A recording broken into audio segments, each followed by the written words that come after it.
बिस्मिल्लाहिर्रहमानिर्रहीम, अस्सलाम वालेकुम। आप देख रहे हैं programme news night with Anika Nisar. नाज़रीन, हर हुकूमत आती है, बहुत सारे वादे करती है। कुछ वादे वफा हो जाते हैं और कुछ वादे वफा नहीं हो पाते। कुछ वादे इसलिए वफा नहीं हो पाते कि अपनी नाअहली होती है, और कुछ वादे इसलिए वफा नहीं हो पाते कि कुछ एक्सटर्नल फैक्टर्स इस तरीके से सरगर्म होते हैं कि हुकूमत का वादा वफा होना पॉसिबल नहीं हो सकता। पाकिस्तान तहरीक इंसाफ ने भी बहुत सारे वादे किए, और इन बहुत सारे वादों के अंदर से एक वादा जो कि सबको क्लिक किया, बिलखुसूस एक गरीब आदमी को क्लिक किया, वो था अपनी छत अपने घर का वादा। एक ऐसा वादा जो कि जिसके तहत पाकिस्तान तहरीक इंसाफ की हुकूमत ने लो कॉस्ट हाउसिंग स्कीम के तहत एक गरीब आदमी को अपना घर फराहम करना था। कम कीमत के ऊपर कर्जे लेकर ये घर फराहम होने थे, और तकरीबन 30 से 32 लाख का एक घर बनना था। ये वादा वफा होता हुआ नजर नहीं आ रहा, और अभी इसी कुछ महीनों के अंदर मामला बहुत तेजी से अनफोल्ड हुए। एक तरफ पाकिस्तान के अंदर डॉलर की सतह तकरीबन 180 तक छूते हुए नजर आई। जब यह हुकूमत आई तो उस टाइम पर तकरीबन 110-114 के करीब डॉलर की कीमत थी, और अब ये 180 की कीमत होने की वजह से कंस्ट्रक्शन के मटीरियल्स के अंदर खातिर खा कीमतों के अंदर इजाफा नजर आया, जिसके अंदर यकीनन सरिया और स्टील जो कि इंपोर्ट होती है उसकी कीमतों में बेशबहा इजाफा नजर आया। लेकिन अब कंस्ट्रक्टर्स और बिल्डर्स शदीद नाला हैं पाकिस्तान तहरीक इंसाफ की हुकूमत से, और पिछले दिनों में हम लोगों ने कुछ शिकायत, कुछ अपील्स देखी भी। उनके मुताबिक कंस्ट्रक्शन की कीमतों के अंदर ऑन एवरेज 70% इजाफा हुआ है। एक ऐसी इंडस्ट्री जो कि बेसिकली पाकिस्तान के एग्रीकल्चर के बाद सेकंड लार्जेस्ट इंडस्ट्री है। इसके साथ 40 और मैन्युफैक्चरिंग इंडस्ट्रीज रिलेटेड हैं। एक ऐसी इंडस्ट्री पाकिस्तान तहरीक इंसाफ की हुकूमत से सवाल कर रही है कि उसकी बका का क्या बनेगा। अब यह सवाल बजा है, या ये सवाल एक ऐसा सवाल है जो कि फ़ायदा उठाने के लिए? ये भी एक अहम सवाल है कि पाकिस्तान के अंदर जो कॉस्ट की इंक्रीज़ है, जो इस कदर बढ़ोती है कीमतों के अंदर, क्या वो एक आम आदमी को अपना घर बनाने का ख्वाब पूरा होने देगी या नहीं? क्योंकि 5 मरले का घर 2019 के अंदर तकरीबन 23 लाख रुपए के अंदर बनता था, और अब यही 5 मरले का घर विदाउट प्रॉपर फिनिशिंग, विदाउट बहुत ज़्यादा कोई महंगी चीज़ें लगाए बगैर तकरीबन 35 लाख की बन रही है। और आबाद के मुताबिक ये घर जो 30 से 32 लाख का वादा किया गया था पाकिस्तान तहरीक इंसाफ की हुकूमत से, ये अब 40 से 45 लाख रुपए का बनेगा। यानी 100% नहीं तो कम से कम 50% का इंक्रीमेंट आएगा। मैं आपके सामने कुछ चीदा जो इंक्रीजेज हैं वो रख देती हूँ। 2018 के अंदर सरिये की कीमत 1 लाख से 1,10,000 पर टन थी, जो कि 2021 के अंदर तकरीबन 1,80,000 से 1,86,000 पर टन पर चली गई। क्रश की कीमत 28,000 से 30,000 की पर डंपर थी कीमत 2018 के अंदर, जो कि अब 36,000 से 38,000 तक पर डंपर पहुंच गई है।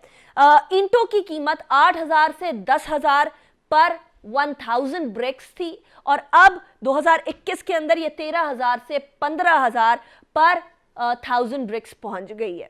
सैंड की कीमतें 12,000 से 13,000 पर डंपर थी 2018 में, और अब ये कीमत 16,000 से 18,000 पर डंपर पहुंच चुकी है। एल्युमिनियम के डोर्स और विंडोज तकरीबन 450 स्क्वायर फुट थे मार्च 2020 के अंदर, और अब ये 825 पर स्क्वायर फुट पे पहुंच चुके हैं। यानी 74% इनके अंदर इंक्रीज आया है। बिटुमेन की जो कॉस्ट है वो तकरीबन 64,700 पर टन 2020 में थी, और अब ये 1,30,600 पर टन हो गई है। इसके अंदर 101% का इजाफा हुआ है।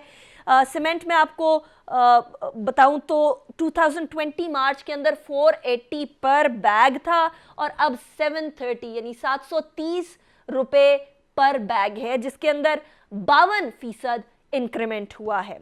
स्टील की अगर कॉस्ट की बात करें तो, जो कि मैं थोड़ा सरिया का आपको पहले भी बता चुकी हूँ, लेकिन अगर अकेले स्टील की बात करें तो 1,04,000 पर टन कीमत थी और अब जो है वो 1,83,000 पर टन कीमत हो गई है। इसके अंदर 76% इजाफा हुआ है और केबल पहले 148 थी और अब 211 पर पहुंच गई है। 43% इंक्रीज केबल की प्राइस में हुआ है, तो ऑन एवरेज 70% इजाफा हुआ है।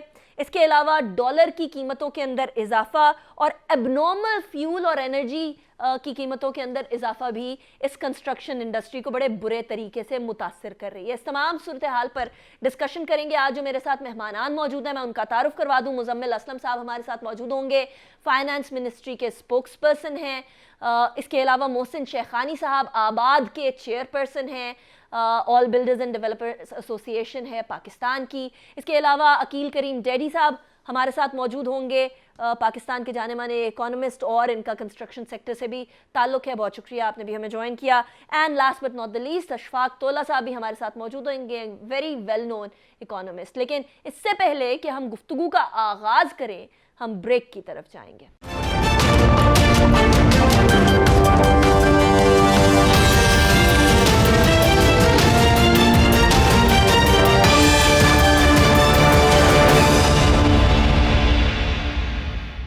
Welcome back after the break. नाज़रीन, लो कॉस्ट हाउसिंग स्कीम का वादा करने वाली पाकिस्तान तहरीक इंसाफ की हुकूमत ये वादा पूरा कर सकेगी या नहीं कर सकेगी? एक गरीब आदमी को जो ख्वाब दिखाया था अपने घर का, वो ख्वाब पूरा होगा, शर्मिंदा ताबीर होगा या नहीं होगा? That is an important question.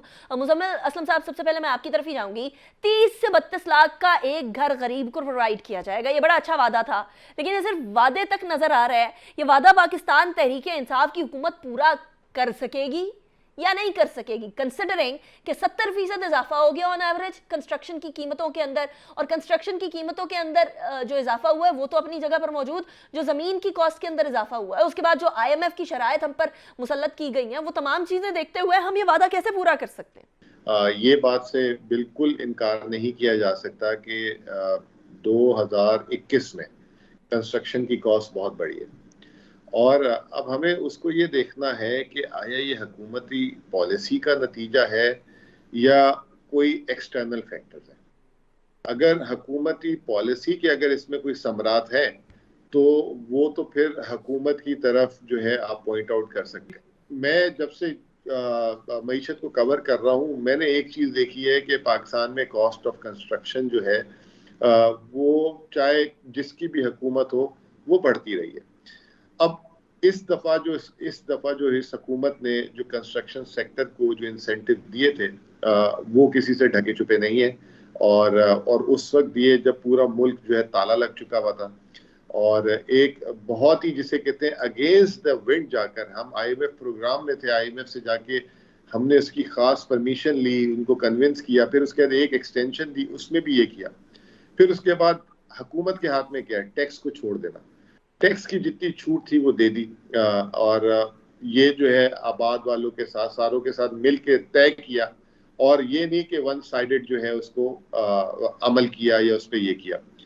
अब जो हालात हैं देखें, जो आपने लेबर की बात की है वो तो जो है आज से मैंने भी 5-6 साल पहले जब अपना घर बनाया था तो उस वक्त लेबर और जो है फिर उसके 1 साल बाद 2 साल बाद हर साल लेबर के रेट बढ़ते हैं। अब जो सबसे बड़ा जो मुझे लगता है जो है हमारे साथ तो बल्कि गुरु बैठे हुए हैं कंस्ट्रक्शन के, शेखानी साहब, वो ज्यादा बेहतर बताएंगे कि देखें इंटरनेशनली स्टील हमारे मुल्क में सारा आता है, बाहर से आता है, तो इंटरनेशनली स्टील की कीमतें बढ़ी, उसका एक फर्क बहुत बड़ा पड़ा। पूरी दुनिया में जो है फ्रेट बढ़ गया जिसकी वजह से वो तमाम चीजें जो बाहर से कंस्ट्रक्शन की आती है उसकी वजह से कॉस्ट बढ़ गई। तीसरी चीज जो सबसे अहम है जिसको लोग कहते हैं प्लम्बिंग का सामान, PVC, अब आप कंस्ट्रक्शन में देखें तो बहुत ज्यादा जो है ये चीजें इस्तेमाल होती हैं। एक साल में $600 से $1700 पे PVC के जितने भी प्लम्बिंग के पाइप्स वगैरह ये वो XYZ, ये सारी आलमी मार्केट के रेट हैं। ये तमाम चीजें जो है इसमें फर्क पड़ा और उसकी वजह से कंस्ट्रक्शन कॉस्ट ऊपर आई। अब सो इन शॉर्ट मुजम्मिल असलम साहब, अब वो 30 लाख का सस्ता घर प्रोवाइड करना हुकूमत पाकिस्तान के लिए, इमरान खान साहब की हुकूमत के लिए नामुमकिन हो गया है। तो आप तवक्को ना रखी जाए कि 30 लाख का सस्ता घर मिलेगा। नहीं, देखिए मैंने आपको क्या कहा कि 30 लाख का घर, उसमें अब हमें इनोवेशन करनी पड़ेगी जैसे दुनिया में होता है कि हम जैसे ना, पाकिस्तान का प्रॉब्लम क्या है कि हम कहते हैं कि अगर मैं दोपहर के खाने में रोटी खाता हूँ और अगर आटा महंगा हो रहा है तो मैं रोटी खाऊंगा, चावल अगर नहीं महंगा हो रहा मैं चावल नहीं खाऊंगा। तो हमें थोड़ी सी इनोवेशन करनी होगी। मैं भी छोटी मोटी जो है मेरी कंस्ट्रक्शन का एक्सपीरियंस है, इनके लेवल का तो नहीं है, मतलब हम तो अपनी कंजम्पशन के लिए करते हैं, तो जब कोई चीज महंगी होती है तो उसको हम सब्सटीट्यूट करते हैं। मोहसिन शेखानी साहब, 2019 के अंदर 5 मरले के कंस्ट्रक्शन की टोटल कीमत थी तकरीबन 22 लाख के करीब, 22.5 लाख लगा लीजिए। अब 2021 है और इसके अंदर तकरीबन 34.5 लाख रुपए 5 मरले का सादा घर बनता है। बहुत ज़्यादा उसके अंदर फिनिशिंग नहीं है, बहुत ज़्यादा उसके अंदर कोई शशके नहीं है, बहुत ज़्यादा उसके अंदर कोई एक्स्ट्रा ऑर्डिनरी चीज़ें नहीं लगे, तब जाके मैं बात कर रही हूँ। और यकीनन अगर आप उसके अंदर थोड़ा सा एक्स्ट्रा फिनिशिंग की तरफ चले जाएं तो 40-45 लाख से तो कम कहीं जाता नहीं है। मोहसिन शेखानी साहब, हुकूमत पाकिस्तान, इमरान खान साहब की हुकूमत ये कहती रही कि देखिए हमने कंस्ट्रक्शन वालों को बहुत इंसेंटिव्स दिए, क्या वो इंसेंटिव्स इन कॉस्ट इंक्रीजेस से नलिफाई तो नहीं हो गए? देखिए, पहले तो मैं आपको बताऊं कि जो भी रिलीफ था वो एक आम आदमी के लिए था। डेफिनेटली हमारे लिए जो कंस्ट्रक्शन कंपनीज थी उनके लिए एक फिक्स टैक्स था कि हम फिक्स टैक्स दे दें। दूसरा इंसेंटिव हमारे लिए ये था कि अगर लो कास्ट हाउसिंग बनाते हैं तो 90% टैक्सेस खत्म हो जाते हैं। दो ही इंसेंटिव जो डायरेक्टली डेवलपर्स के लिए था, बाकी सारे इंसेंटिव आम आदमी के लिए थे। डायरेक्टली कि फाइनेंस मिल जाएगा 4% पे, 3% पे, 2% पे, डिफरेंट उसकी कैटेगराइजेशन थी। और सोच थी प्राइम मिनिस्टर की कि लोगों को घर मिल जाए, इसमें कोई भी डाउट नहीं। और जितना उन्होंने मीटिंग की और जिस तवज्जो से उन्होंने हर हफ्ते इसको फॉलो अप किया, मैं समझता हूँ पाकिस्तान की तारीख में किसी ने भी नहीं किया। लेकिन प्रॉब्लम कहाँ पे आ जाता है? प्रॉब्लम वहां पे आ जाता है कि हम इन चीजों को पॉलिटिकली ना लें। देखें, पॉलिटिकली क्या है, मतलब कि हम कहें कि इसमें हमें तो स्ट्रेट बात होनी चाहिए कि इसके लिए जो लो कास्ट हाउसिंग के लिए कोई कांस्टेंट पॉलिसी होनी चाहिए। ये एक दिन में कंस्ट्रक्शन नहीं हो जाती। कंस्ट्रक्शन जब आप लाखों घरों की बात करते हैं, टेक टाइम। 2 साल, 3 साल, 4 साल, 5 साल का प्रोजेक्ट होता है। और 5 साल में प्राइस अप एंड डाउन होती है पूरी दुनिया में, इसलिए कि आपकी डिवेल्यूशन ही हो रही है। हर साल एक डिवेल्यूशन है, वो आपकी प्राइस को इंक्रीज करेगी, इसलिए कि आप कांस्टेंट तो है नहीं 5 सालों में। और दूसरा, इंटरनेशनल प्राइस भी बढ़ गई, इसमें भी कोई डाउट नहीं।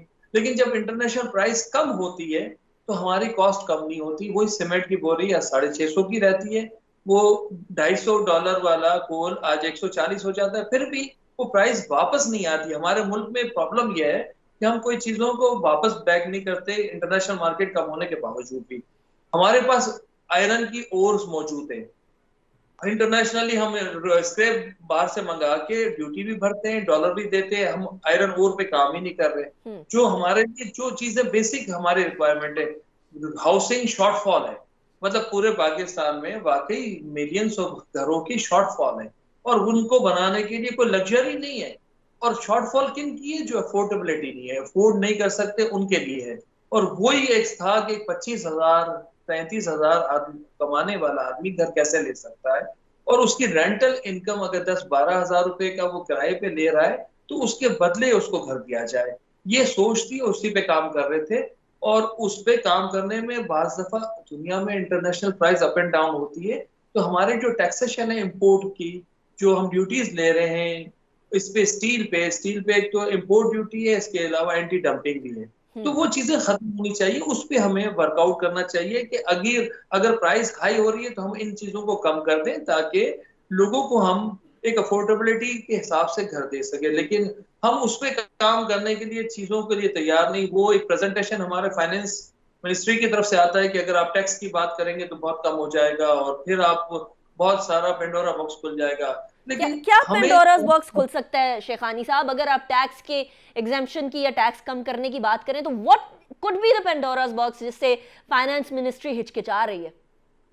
मेरे ख्याल से वो समझ रहे हैं कि हमारा टैक्स कलेक्शन कम हो जाएगा या कोई ऐसी चीज है। मैं ये कह रहा हूँ कि अगर काम ही नहीं होगा तो टैक्स कहाँ से आएगा?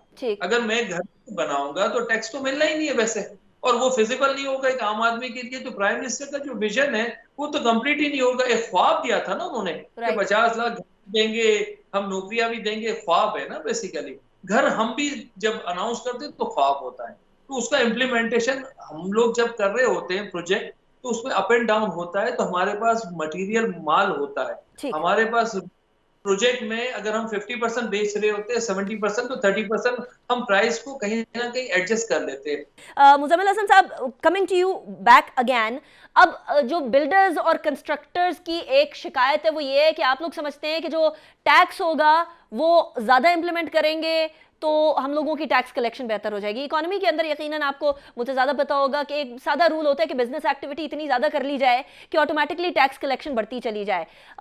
हम लोगों की हुकूमत क्या इससे ऑपोजिट साइड पे तो नहीं चल रही है कि टैक्स कलेक्ट करो, बिजनेस एक्टिविटी चलती है या नहीं चलती? अभी अभी जो शेखानी साहब ने जिस तरफ इशारा किया है वो भी यही पॉइंट है कि आप लोग बिजनेस एक्टिविटी चलने दें, जनरेट होने दें, टैक्स लेवल कम कर लें, बिजनेस एक्टिविटी ज्यादा होगी तो ऑटोमेटिकली आप लोगों को टैक्सेस ज्यादा मिलेंगे, इंस्टेड ऑफ ये कि आप कंस्ट्रक्शन साइड को या कंस्ट्रक्शन इंडस्ट्री को घोट घोट के मार ही दें।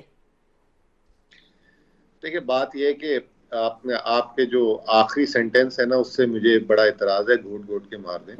और शेखानी साहब ने भी ये बात बोली कि जितना इस प्राइम मिनिस्टर ने फोकस किया, जितना उन्होंने कोशिश की, विल पावर दिखाई, तो ये आपका सेंटेंस जो है मैं उस पर एतराज करूंगा। ठीक है जी, आप बुरा ना बनाइएगा, नंबर 1।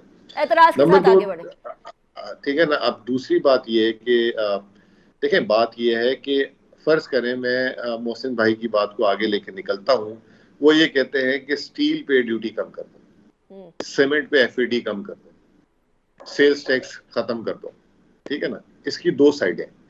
एक साइड तो आप ये कह रहे हैं ना कि जब काम ही नहीं हो रहा तो आप उस पर चाहे 1% ड्यूटी लगाए या 100% ड्यूटी लगाए, आपको मिलना ही नहीं है। ठीक है ना। तो काम होना जरूरी है। देखिए, हमारा इसमें व्यू पॉइंट बड़ा एक बिल्कुल सादा सा है। पाकिस्तान में जो है ना, एक है लो कॉस्ट हाउसिंग, एक है मीडियम कॉस्ट हाउसिंग, एक है लग्जरी हाउसिंग, एक है पब्लिक सेक्टर डेवलपमेंट, एक है कमर्शियल डेवलपमेंट। अब मुझे मोहसिन साहब एक फॉर्मूला दे दें कि मैं इस लो कॉस्ट हाउसिंग के पीछे पूरे पाकिस्तान को जो है इस टैक्स पे छूट दे दूं, और 6-6 करोड़ 10-10 करोड़ के जो अपार्टमेंट बन रहे हैं कराची में, मैं कराची से हूँ, और एक एवरेज अपार्टमेंट अब 3-4 करोड़ का तो आम है जो नॉर्मल मिडिल क्लास के लोग इलाके में लेते हैं। तो हम कैसे वो कर सकते हैं? दूसरी बात, मैं आप लोग को बताता हूं कि अभी हमने पिछले 1-1.5 महीने में किया है। हमने सीमेंट सेक्टर को बोला है कि अगर प्राइस अरेंजमेंट के तहत या कार्टेलाइजेशन के तहत करने जा रहे हैं तो हम एक नई चीज लेकर आ रहे हैं, कैपेसिटी यूटिलाइजेशन चार्ज। जो कम सीमेंट, अभी इस वक्त इनकी डिमांड कम है तो वो सीमेंट की प्रोडक्शन कम कर देते हैं, आपस में मिल जाते हैं, कीमत बढ़ जाती है। यही एतराज है ना मोहसिन साहब का।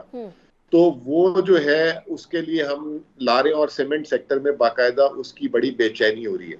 ठीक है। अब कानून बनाने में टाइम लगता है, चीजें होती है।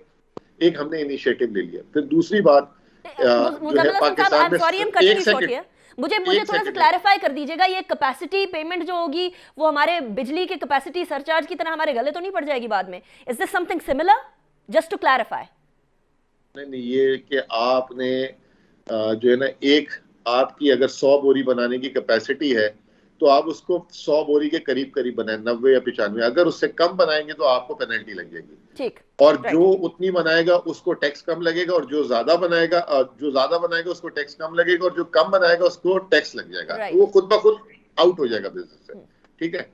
दूसरी चीज, हमने स्टील में जो है एक सबसे जो बड़ा कंपोनेंट था वो था स्क्रैप में 2 अलग अलग किस्म की चीजें थी, उस पे हम ड्यूटी पे नजरसानी कर रहे हैं, उसकी कुछ वैल्यू पे, उस पे भी काम हो रहा है। ये बड़ी क्लियर बात कर दूं कि नया हाउसिंग या चीप हाउसिंग फाइनेंसिंग के चक्कर में पूरे पाकिस्तान में सीमेंट जो है टैक्स छोड़ दें, हम स्टील पे टैक्स छोड़ दें, तो फिर हम तनख्वाहें कैसे देंगे, हम अपने दिफा के खर्चात कैसे पूरे करेंगे, और कैसे पूरे करेंगे? अगर हर एक को टैक्स छोड़ दिया तो फिर क्या करेंगे? टैक्स की छूट तो भूल जाए कंस्ट्रक्शन कंपनी। मुजम्मिल हसन साहब ब्रेक की तरफ जाएंगे, ब्रेक के बाद अकील करीम डैडी साहब की तरफ चलेंगे कि वो क्या समझते हैं कि कंस्ट्रक्शन सेक्टर बुरे तरीके से मुतासर हो रहा है या नहीं हो रहा। After break.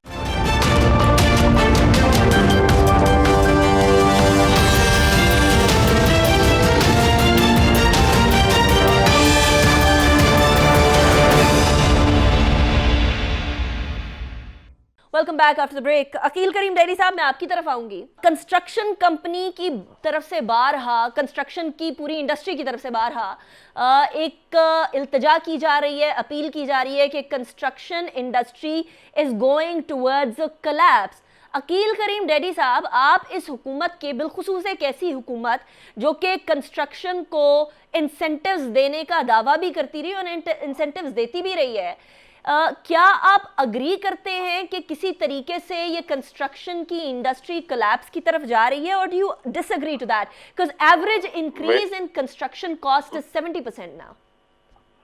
देखें, इंडस्ट्री परफॉर्म कर रही है। कंस्ट्रक्शन इंडस्ट्री में जो आज काम हो रहा है पहले कभी भी नहीं हुआ, तो ये कोलैप्स वाली बात तो थोड़ी सी गलत बात है। हाँ, डेफिनेट हमारे यहाँ कमोडिटीज की प्राइस बढ़ी है और जाहिर बात है कि हम स्टील वगैरह इंपोर्ट करते हैं और उसकी वजह से कॉस्ट बढ़ गई है, लेकिन ये तो नफा नुकसान तो कारोबार में लगा रहता है।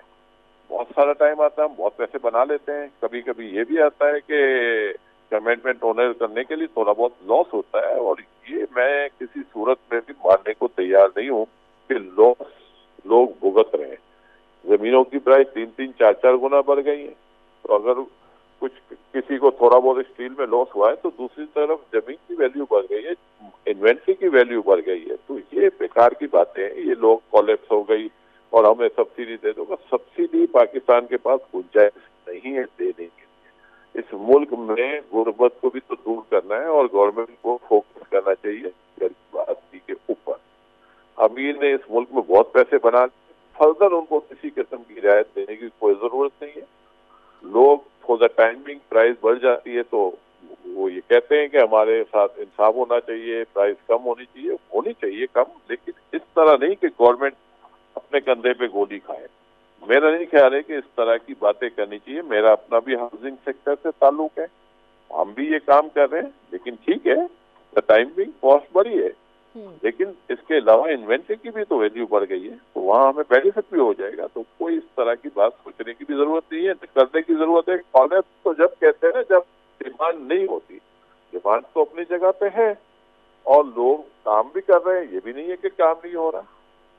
तो मैं समझता हूँ बाकी रहा पैसे बन रहे हैं, पैसे सभी के बन रहे हैं। सारी आप इंडस्ट्री को जाके चेक कर लें, ऐसा पॉसिबल नहीं है कि लोगों के पैसे ना बन रहे हैं। नहीं, ठीक है, आई गेट योर पॉइंट, लेकिन मैं सिर्फ ये अर्ज कर रही हूँ अकील करीम डैडी साहब कि अब एक गरीब आदमी के लिए, जिसके हवाले से आप बात कर रहे हैं कि हमें अपने मफादात, स्पेशली कंस्ट्रक्शन सेक्टर को अपने मफादात साइड पे करके एक गरीब आदमी की तरफ देखना पड़ेगा। It's not always that the rich will be served. लेकिन अकील करीम डैडी साहब, एक गरीब आदमी के लिए भी तो मुश्किल हो गया ना। जमीन की प्राइसेस तो बड़ी और कंस्ट्रक्शन की प्राइस भी बढ़ गई। आपकी बात से मैं इत्तेफाक करता हूँ। आप ठीक कह रही हैं कि इस वक्त गरीब की रेंज से रेट ऊपर चले गए। एक तो कंस्ट्रक्शन कॉस्ट बढ़ना और दूसरा प्लॉट की प्राइस बढ़ना, ये दोनों चीजें ऐसी हुई हैं जो उनकी रेंज से बाहर हो गई है। उसके लिए गवर्नमेंट को मुझे लगता है कुछ प्रोजेक्ट लाने पड़ेंगे। लो हाउसिंग पे गवर्नमेंट को फोकस करने की जरूरत है और सिर्फ सब्सिडी जितनी भी देनी है सिर्फ लो हाउसिंग की हद तक दे, इसके अलावा नहीं देनी चाहिए। और मैं ये समझता हूँ मॉर्गेजेस वगैरह डिस्काउंट रेट पे गवर्नमेंट ऑफर कर रही है, इसके बावजूद भी मैं समझता हूँ कि अभी भी चाम बन सकता है, अभी भी कुछ प्रोजेक्ट ऐसे आ सकते हैं जो लो हाउसिंग के वायबल हो। तो मेरा नहीं ख्याल है कि हम ये कह सकते हैं कि ये 100% उनकी रेंज से बाहर निकल गया। अभी कुछ प्रोजेक्ट ऐसे हैं जो गवर्नमेंट रिवाइव कर रही है और ये प्रोजेक्ट मैं समझता हूँ आम आवाम के लिए फायदा पहुंचाएंगे। और गवर्नमेंट जो डिस्काउंट रेट पे जो इंटरेस्ट प्रोवाइड पेमेंट दे रही है वो एक बहुत बड़ा बेनिफिट है। राइट, अकील करीम डैडी साहब, thank you so much for joining me in the show. Ashfaq Tola साहब भी हमारे साथ मौजूद हैं। अशफाक तोला साहब, thank you so much for joining me in the show. Ashfaq Tola साहब, एक तरफ तो लो कॉस्ट हाउसिंग स्कीम्स की तरफ गवर्नमेंट ऑलरेडी बहुत सारे वादे भी किए हुए हैं और उसके लिए कुछ बैंकिंग सेक्टर से छूट भी एक गरीब आदमी के लिए फराहम की जा रही है, लेकिन किस हद तक, कंसिडरिंग कि हम IMF के जो शराइत हैं वो भी मानना हम पर लाजिम व मलजूम हो चुका है, उसके साथ साथ हमारे अपने इकोनॉमिक चैलेंजेस हैं, हम लोगों को अपना पूरा बजट चलाना है, किस हद तक लो कॉस्ट हाउसिंग में और सब्सिडी हुकूमत के लिए देना वायबल होगा? बिस्मिल्लाहिर्रहमानिर्रहीम। अनिका, डिफिकल्ट चीज तो ये है कि अब आपकी कॉस्ट ऑफ कंस्ट्रक्शन बहुत बढ़ गई है और डॉलर डिवैल्यूएशन के बाद ये ख्वाब मेरा ख्याल है शर्मिंदा तो हो सकता है, इसकी ताबीर नहीं हो सकती। मेरा ख्याल है अकील भाई का एक बहुत बड़ा इसमें हिस्सा था और उन्होंने बड़ी मेहनत की, बड़ी जान बेचानी से काम किया इस पे। प्राइम मिनिस्टर साहब का भी बड़ा एक इसमें हाथ था। मगर मैं इस और नया पाकिस्तान हाउसिंग की भी जो टीम थी, बड़ी अच्छी टीम थी, जनरल अनवार हैदर साहब, जनरल आमिर साहब, इन्होंने बड़ी काम किया। मगर मेरा ख्याल है मैं शुरू से ये कह रहा था कि ये बड़ा एक्सपेंसिव प्रोपोजिशन है और बड़ा एम्बिशियस था। बल एम्बिशियस होना कोई बुरी बात नहीं है, मगर ये अचीवेबल नहीं था मेरे हिसाब से। नंदरलेस अब तो मुझे लगता नहीं है कि आप ऐसा कुछ कर सकें, बिकॉज के आबाद की भी अगर आपने ऐड देखी हो पिछले 1-1.5 महीने पहले जब आई थी, तो उन्होंने भी यही कहा था कि जी ये अब डिफिकल्ट हो रहा है हमारे लिए और हमें काफी चीजें हमें प्रॉब्लम आ रही है। और जिस तरीके से ये डीवैल्यूएशन हो रहा है रुपी, और जिस तरीके से कॉस्ट ऑफ कंस्ट्रक्शन या लेबर महंगी हो रही है, जिस तरीके से आपका फ्यूल यानी ऑयल आपका महंगा हो रहा है, डीजल, और मैं नहीं समझता हूँ कि इसके बाद कोई गुंजाइश रही है कि गवर्नमेंट मजीद सब्सिडी दे। ऑलरेडी सब्सिडाइज कर रही थी, और अगर आप और मजीद सब्सिडी देंगे तो ऑब्वियसली आप अपना फिस्कल डेफिसिट बढ़ाएंगे, बैंकिंग एक्सपोजर बढ़ाएंगे, और उन एक्सपोजर्स को जब आप अपने पॉलिसी रेट को इंक्रीज कर रहे हो, उस वक्त आपको ये सब्सिडाइज या डायरेक्ट सब्सिडी देना मेरा ख्याल है मुश्किल होगा। दूसरा, जब तक आप स्ट्रॉन्ग फोरक्लोजर लॉ आप नहीं बनाएंगे, मैं नहीं समझता कि इस किस्म की कोई स्कीम इवन कामयाब भी होगी। कामयाब, but this is obviously you're saying कि ये बड़ा ओवर एम्बिशियस किस्म का ऑलरेडी एक प्रोजेक्ट था, लेकिन अभी भी मुजम्मिल हसन साहब थोड़ी देर पहले यही फरमा रहे थे कि अभी भी ये पॉसिबल है। ऐसा हमें थोड़ी इम्प्रोवाइजेशंस करनी पड़ सकती हैं, लकड़ी की जगह यूपीवीसी की तरफ जाना पड़ जाए या कोई किसी और कंस्ट्रक्शन मटेरियल की तरफ जाना पड़ जाए, लेकिन पॉसिबिलिटी है। अशफाक तौला साहब, आप अग्री करते हैं या नहीं करते? देखिए, सबसे बड़ी बात है, बड़े मादरत के साथ, मुजम्मिल असलम साहब का काम ही यही है कि वो गवर्नमेंट को डिफेंड करें। आप उनको देखिए, उनकी बात आप जो भी सुने बिल्कुल आपको सुननी चाहिए और अच्छी बात है और अच्छा गुमान रखते हैं वो। मगर मेरा ख्याल है अब रियलिटी की तरफ आए। ये मेरा ख्याल है ये अब हम इस तरीके से नहीं सोच सकते कि ये कल आप चले आप रिप्लेसमेंट दे दें और कॉस्टिंग वर्क करके दे दें। क्या अभी भी आपके लगता है कि विद इन रीजन और रेंज आ रही है तो ठीक है, कर लीजिए, और ये करके आना चाहिए ना। अगर ऐसी कोई चीज नजर आती है आपको कि you can replace the material, तो ठीक है, आप बताइए कि वो differential cost it will have. लोहा आप कहाँ से रिप्लेस करेंगे? जो सबसे बड़ी इंपॉर्टेंट, सीमेंट और लोहा, ये स्टील और सीमेंट सबसे महंगी चीज है। वुड को तो बहुत कम परसेंटेज होगी, राइट, इलेक्ट्रिक वायरिंग बहुत कम परसेंटेज होगी, फिनिशिंग चले अच्छी होगी, फिनिशिंग भी महंगी हो गई अब आपकी। इवन लोकल टाइल भी अब तो महंगे हो गए, तो अब आप कहाँ से लेंगे, कहाँ से कॉर्नर कट करेंगे? वुड और यूपीवीसी तो ये बहुत छोटा सा आइटम है बीबी। Right, very interesting point. अच्छा, यही वाला सवाल शेखानी साहब मैं आपकी तरफ भी लेकर आऊंगी। अब अगर लो कॉस्ट हाउसिंग स्कीम की तरफ जाया भी जाए और हुकूमत के जो वादे हैं उनको वफा करने की कोशिश की भी जाए, तो पॉसिबिलिटी कितनी है? अगर हम बहुत सारे मटेरियल्स को इम्प्रोवाइज करके दूसरे मटेरियल्स की तरफ जाना भी चाहें, तब भी क्या वो 30 लाख या 32 लाख की जो अमाउंट का वादा किया गया था, आप क्योंकि बिल्डर्स एंड डेवलपर्स तमाम की तमाम कंस्ट्रक्शन को देख रहे होते हैं, you're an expert in this matter, Shekhani साहब, पॉसिबल है 30-32 लाख के अंदर घर बनाना? अब देखिए, बिल्कुल भी पॉसिबल नहीं है। और मुजम्मिल साहब जैसे कह रहे थे कि वुडन वैसे ही लो कास्ट में ऑलरेडी ऐसी कोई चीज होती नहीं है वुडन नाम की। वो तो उसी लो कास्ट का मतलब ही ये होता है कि जो मिनिमाइज चीजें होती है वो यूज की जाती है, और इसके अलावा कोई ऐसी चीज नहीं होती जिसमें लग्जरियस हो। अगर लग्जरियस हो तो कॉस्ट ऑफ कंस्ट्रक्शन की तो कहीं कोई वो ही नहीं है। तो ऑलरेडी जो लो कास्ट हाउसिंग होती है उसमें हर चीज को मिनिमाइज, जो चीजें जो लेवल होता है, जो क्वालिटीज होती है, उसको जो मिनिमाइज कर सकते हैं वो करके ही हम उसकी प्राइस को 30 लाख रुपए लाए थे। ये तो आपके ऊपर डिपेंड करता है ना। अगर आप कहते हैं मैं 50 लाख घर बनाऊंगा तो मैं कहूंगा नहीं बनेंगे यार, ये कैसे बनेंगे 50 लाख घर? अगर आप इस पॉलिसी पे टैक्स भी हम नहीं कर सकते और चीजें भी नहीं कर सकते तो नहीं होगा। हाँ, 3-4-5 करोड़ रुपए का कराची में अपार्टमेंट मिलता है, लेकिन वहां मिलता है वो क्लिफ्टन कहते हैं उसको, वो सोसाइटी कहते हैं, वो शारा फैसल कहते हैं। कभी सुरजानी जाए, कभी आप स्कीम 33 जाए, कभी हल्कानी जाए, कभी तेसर टाउन जाए, तो आपको पता चलेगा 30 लाख 35 लाख का घर होता है वहाँ, राइट, 40 लाख का भी घर होता है। तो आपको ग्राउंड रेटिस का पता होना चाहिए, तो आपको पता चलेगा। हम हाई एंड तो पता है कि लग्जरियस क्या है, लेकिन एक आदमी झोपड़ी में भी रह के गुजारा करता है, उसको भी देखने की जरूरत है। राइट, बहुत शुक्रिया मुजम्मिल असलम साहब, आपने हमें ज्वाइन किया। मोहसिन शेखानी साहब बहुत शुक्रिया, आपने हमें ज्वाइन किया। अशफाक तोला साहब, thank you so much for joining me in the show.